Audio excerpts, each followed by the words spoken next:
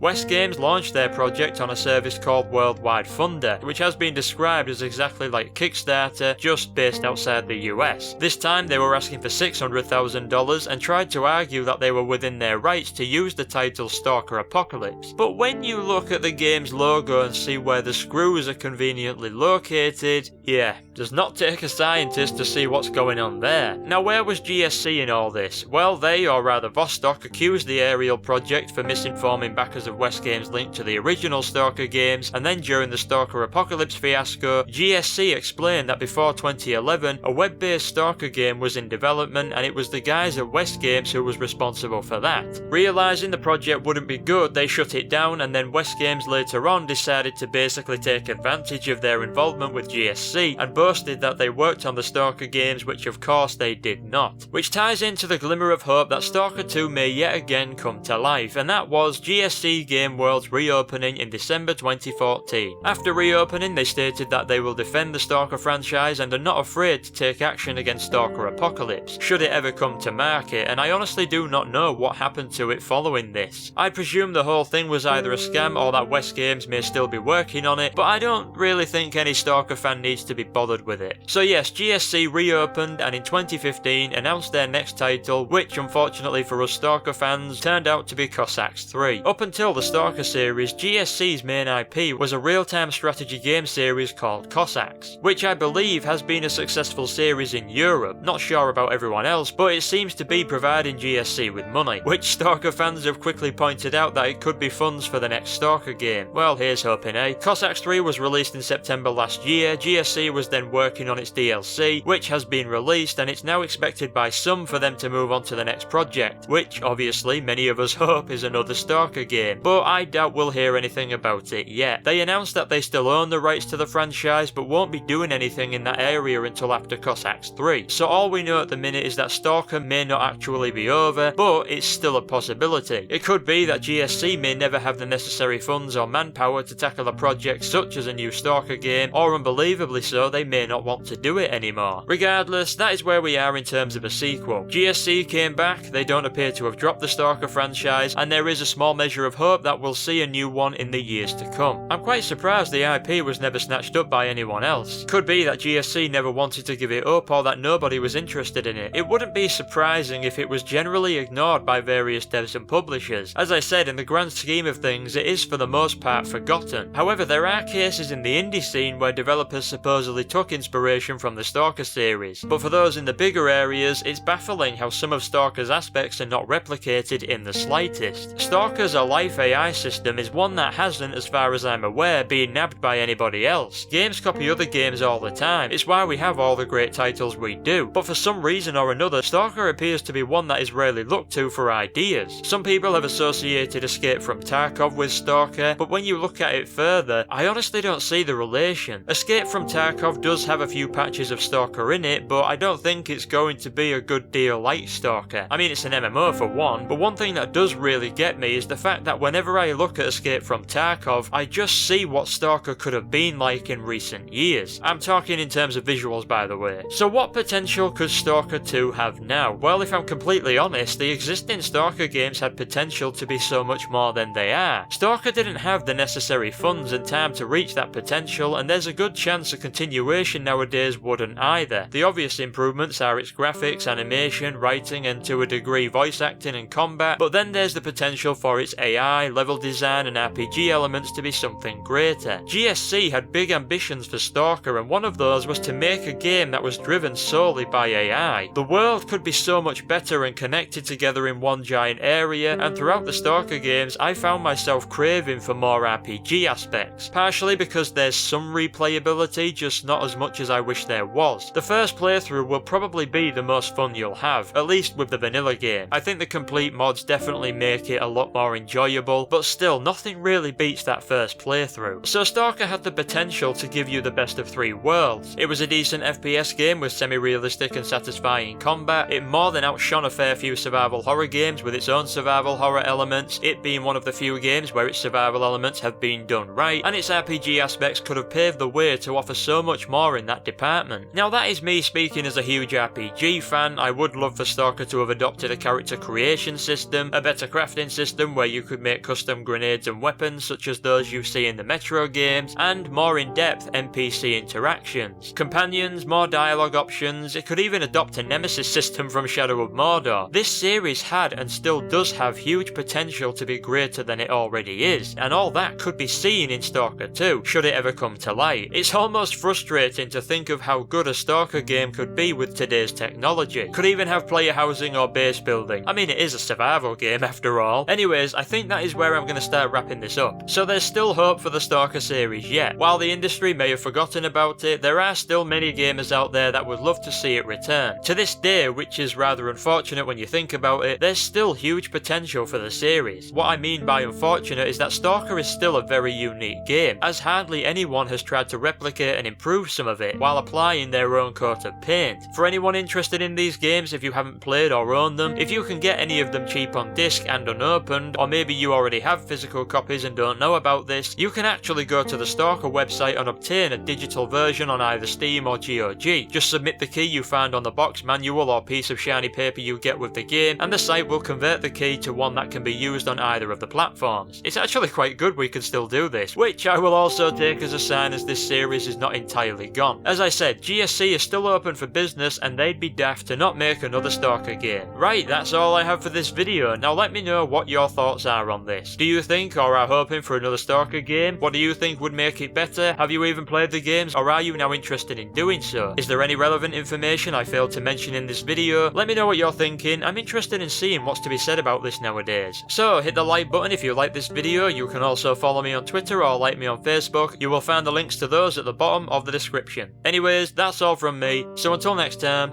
I'll see you soon.